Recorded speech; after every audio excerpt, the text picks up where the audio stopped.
Hi all and welcome back to our channel Nursery to Veracity. In this tutorial we are going to discuss about the predefined functions and the user-defined functions in our language and their practical implementations.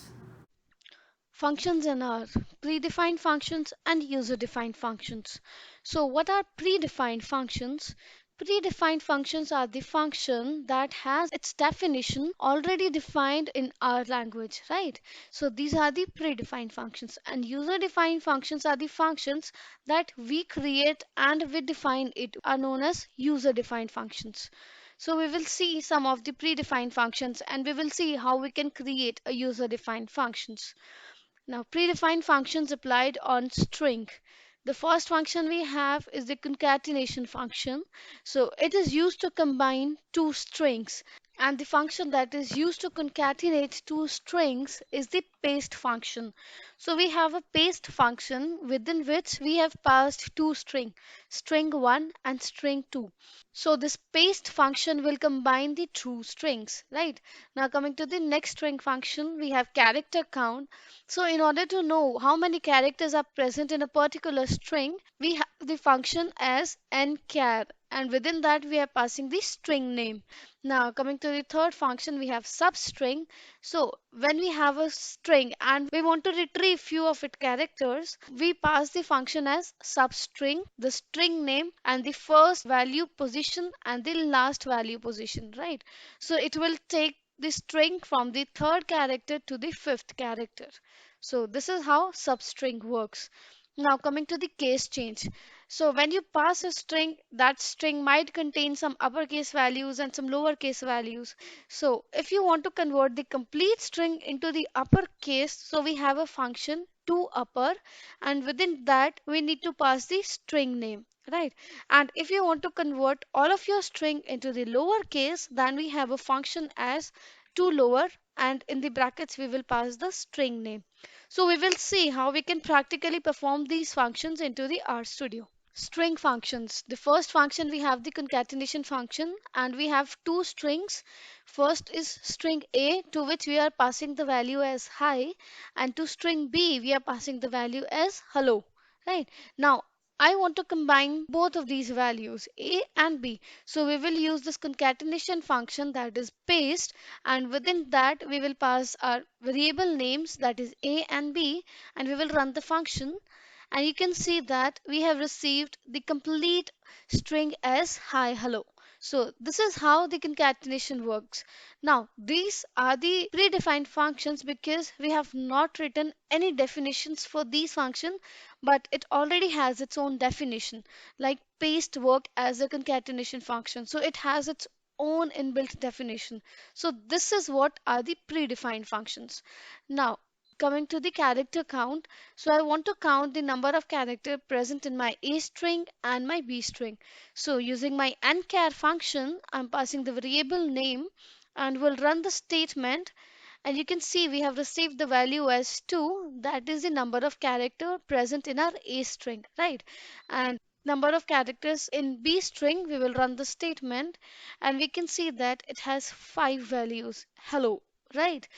So this is how nchar works. Now coming to the substring function. So we are passing the substring as our function name and b variable, that is the b string, and we want to retrieve the elements starting from the second character and ending to the fourth character. So we will see how it works. So we are running the statement, and you can see you have received the value as ELL. This is the first position element, that is second, and the last position element is fourth, right? So this is how it works. Now coming to the case change. So we have two case change functions. One is to upper and second is to lower. So we will see how this to upper works. So we will run the statement, and you can see that it has changed the complete string into the uppercase value, right? Now if you want to convert it into the lowercase, so you can run the function to lower and you will run the statement, and you can see that it has converted the complete string into the lowercase. So this is how the predefined functions work on a string, right? Now coming to the predefined functions applied on the vector. So we have some predefined functions that make calculations for us. So the functions that we have is minimum. So this will tell us the minimum value present in a vector. Maximum, it will tell us the maximum value present in a vector. Range will tell us the lower limit and the upper limit. Length will tell the number of elements present in a vector. Sum function will tell us the sum of all the elements present in a vector. Prod will give us the multiplication of all the elements in a vector, right? And then mean will give us the mean of the vectors, right? So this is the mean function, and we will see how it will work in our studio. And median give us the middlemost value, right? Now coming to the sorting. So when you sort a vector, it basically sort it into the increasing order. So if you want to sort it into the decreasing order, you have to write decreasing is equals to true. So by passing this statement, it will sort the elements into the decreasing order, right? So we will have a look how we can practically perform it. Functions applied on vector. So we have a vector that is A, to which we have assigned the value from 1 to 5. So we will run the statement, we will assign the value to vector A, and you can see that we have values from 1 to 5 in a vector A. Right. Now we will perform these predefined functions. In minimum, it will give us the minimum value present in a vector. So minimum value in the vector is 1, right? And maximum will give us the maximum value present in a vector. So we have received the value as 5. Range will give the lower and the highest value of a vector. So the lowest value in the vector is 1 and the highest value in the vector is 5, right? Length will give us the number of elements present in a vector. And we have received 5. So 5 elements we have in our vector. Now sum will add all the elements present in the vector, right? So we will run the sum statement and we have received the value as 15. That is 1 plus 2, 3, 3 plus 3, 6, 6 plus 4, 10, and 10 plus 5 is 15.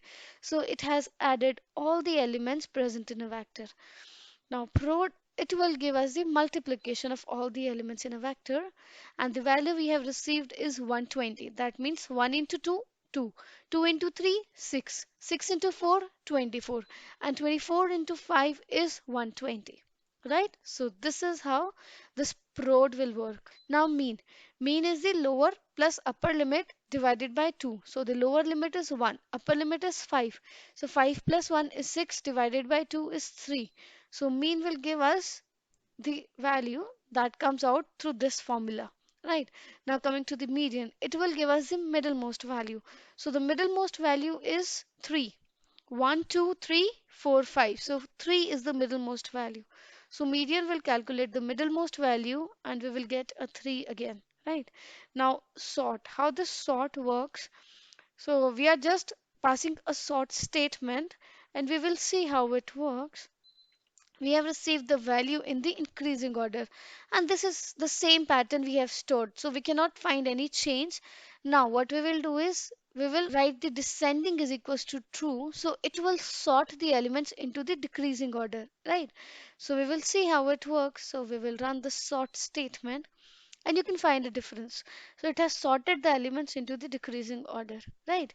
Coming back to the slide, now we have predefined looping functions command line.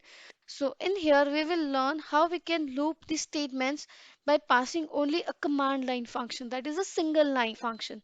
So we have few functions and we will see how they works. Now coming to the first function, we have lapply.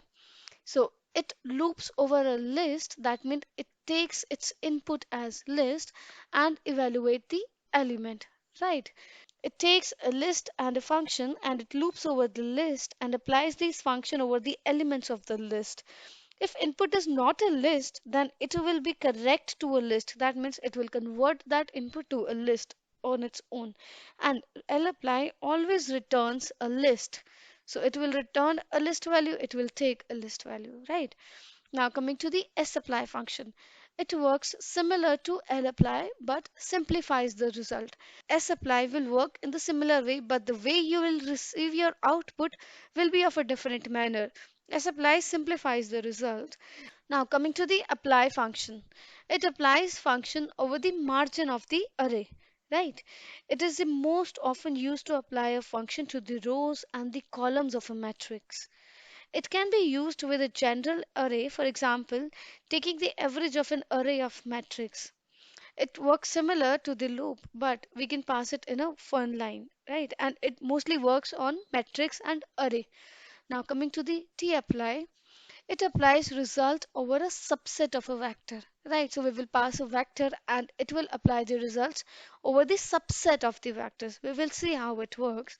Now coming to the umapply, it is a multivariant version of the lapply. So we will see how we can practically perform the multivariant function of the lapply. And now coming to the vapply, it works similar to sapply. Also, it has a pre-specified type of return value. So whenever we pass a vapply function, we have to specify a return value in the function, but the way the results are generated or the way it works will be similar to sapply, right? So let's look into the RStudio how it works. So looping functions command line starting with unapply.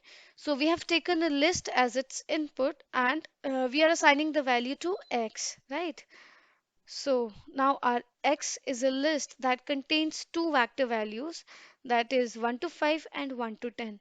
So x of 1 will contain 1 to 5, x of 2 will contain 1 to 10, right? See?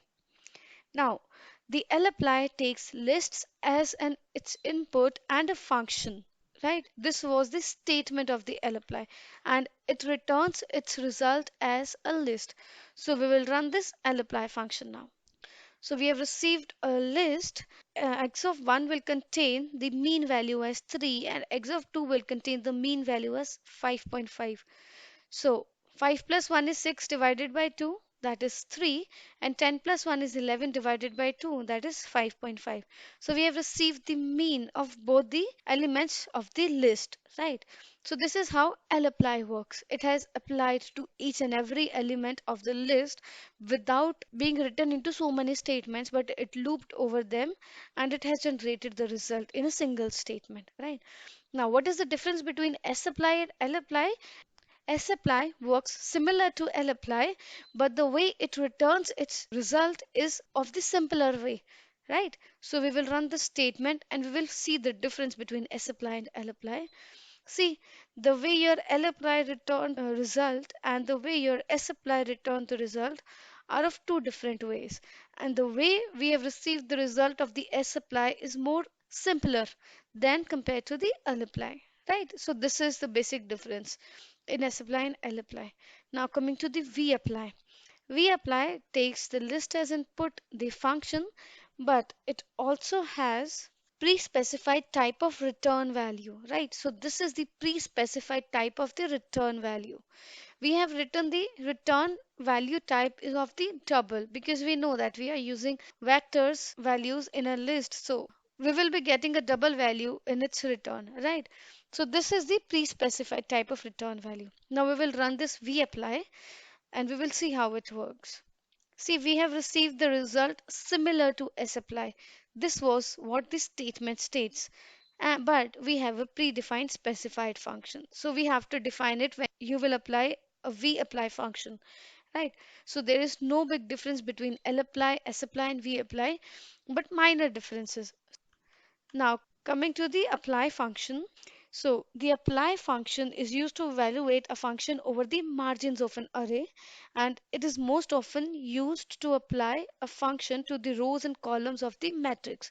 So, we will see both how it works on matrix and how it works on an array. So, we are running this value. We have assigned the value to a matrix.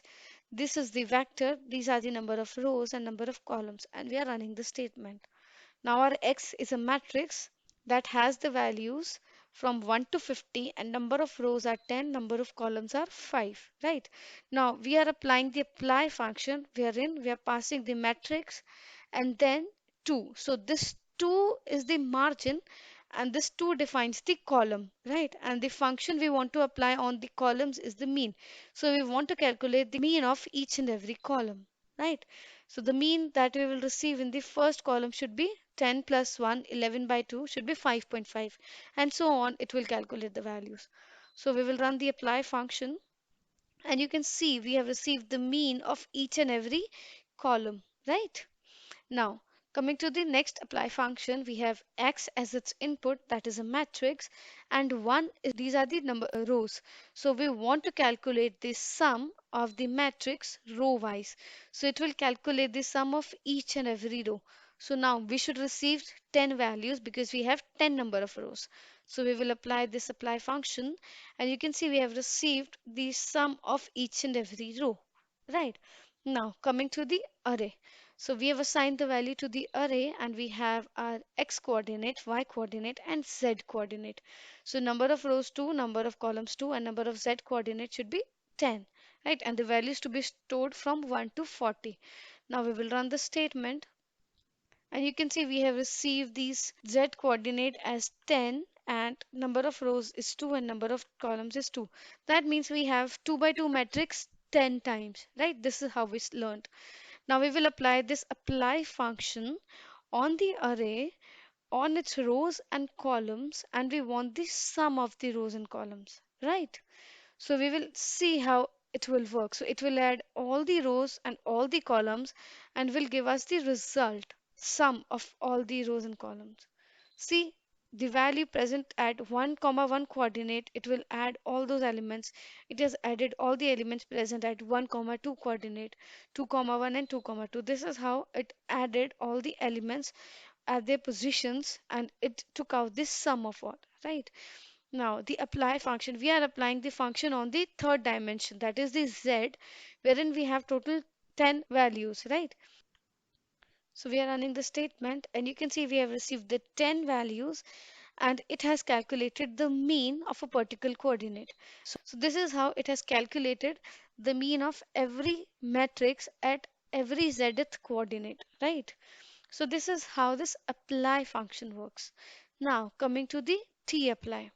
So we have studied that the tapply function works on the subset of a vector, right? So we have passed a vector A which has the values from 1 to 25. We have a vector B that has values from 1 to 25. Now we are assigning these vector values to X, right? So we've assigned a value to the another X vector, and we will run the statement. So we have received a vector that has the value from 1 to 25 and 1 to 25. So it has values 50. Now another vector we are assigning the values wherein we have entered the repeat function, and we want this F means female to be repeated 25 times, and we want this male to be repeated 25 times, right? So we will run the statement, and we can see that it has repeated f 25 times and m 25 times. So when you will apply tapply function on two different vectors, you should keep this in mind that the length of both of the vectors should be of the same size. So I have kept the first vector values to be equals to 50, and second vector values should be equals to 50, right? Now we will apply the tapply function, wherein we are passing the first vector, we are passing the second vector, we are passing the function, and then we have written the simplify is equals to false. So generally simplify is equals to true, that is by default. And if you don't want your result to be simplified, so you can write simplify is equals to false. We will see both of them how they work. Now we are running this tapply function, and you can see we have received the value, that is the mean of x, that is this x, and the mean of x is 13 and 13, and the mean of f is f and m, right? So this is how it worked, and we have written the simplify is equals to false. Now we will change it to true, and we will see the difference. Now we will run this statement. See, we have received a simplified result by using the simplify is equals to true, and by using the simplify is equals to false we have found less simplified result, right? So this is how tapply works. Now coming to the mapply. What is mapply? It is the multivariate apply function, right? What we have written is we have applied the mapply function, wherein we have entered the repeat function, and we want this repeat function to be applied on this 1 to 4. This is a vector, right? And how many times we want it to repeat, that is 4 is to 1. So we want our 1 to be repeated 4 times, 2 be repeated 3 times, 3 to be repeated 2 times, and 4 to be repeated 1 time. So we will see how this mapply will work. See, it has repeated 1 to 4, 4 to 1 times, right? So we generally need two loops when we want this type of results, but in this case, we have applied only a single line function to get these results. And you can change it on your own the way you want. Now, I want this 1 to 4 to be repeated 4 times, right? So I'll run this mapply function, and you can see it has repeated my 1, 2, 3, 4, 4 times. So this is very easy to work on these apply functions. Now coming back to the slides, we have user-defined functions. So how this user-defined function will work? You need to give a name to your function, that will be a function name, and then using the function keyword, we have to pass the arguments in this function. And those arguments you will define in this function body, and you will write the number of statements the way you want your function to perform, right? So this function name, it will store this function in the memory as an object with this particular function name that you will assign. And the arguments, when a function is invoked, arguments are passed. Arguments are the placeholders, and they can be optional. So it's upon your choice. You want to pass the arguments or you don't want to pass. Also, they can have some default values as well, right? And the function body defines what the function does. It contains the collection of statements. And the return value is the last expression in the function body to be returned, right? So this is the definition of each element in the user-defined function. Now we will learn how we can define our own function. Now coming to the user-defined function, I have named a function that is addition. So this will be the name by which the function will stored in the memory as an object. Now I'm passing the function, the keyword, and in the brackets I'm passing the arguments. They are a comma b. Now I've assigned the function that is the value of c should be equals to a plus b, the sum of a and b. And if my b is greater than a, it should assign the value of b to the add. This is a variable, right? And if my a is greater than b, it should assign the value of a to the variable add. And if the value of a is equals to b, it should assign the value of c to the add. We are returning now the value of add, right? So this is how you can define your own function. Now we will run this function. So why it is called as user defined? Because the user is defining the way the function should work. We want to call this function now. So we have passed the argument values. So the argument values I have passed a is equals to 3 and b is equals to 3. So my a is equals to b. So it should return the value of c. And what will be the value of c? It is the sum of a and b, right? So we will run this addition function. See, we have received the value as 6. That is 3 plus 3 is equals to 6. So it will check all these condition and it will find this condition to be true. Then it will assign the value of c to the add, and the return will return the value of add, and we will receive the value of add as 6. Right. Now we will run the statement where we have a value of a is greater than value of b.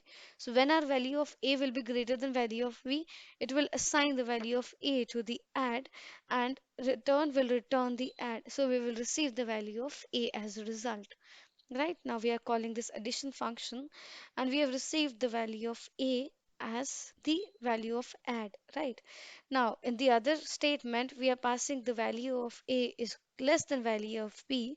When the value of a is less than value of b, then b value will get assigned to the add variable, and return will return the add variable, and we should receive the value of b, right? So we are calling the addition function, and you can see we have received the value of b. So guys, these functions are very easy. I want you to try it by yourself.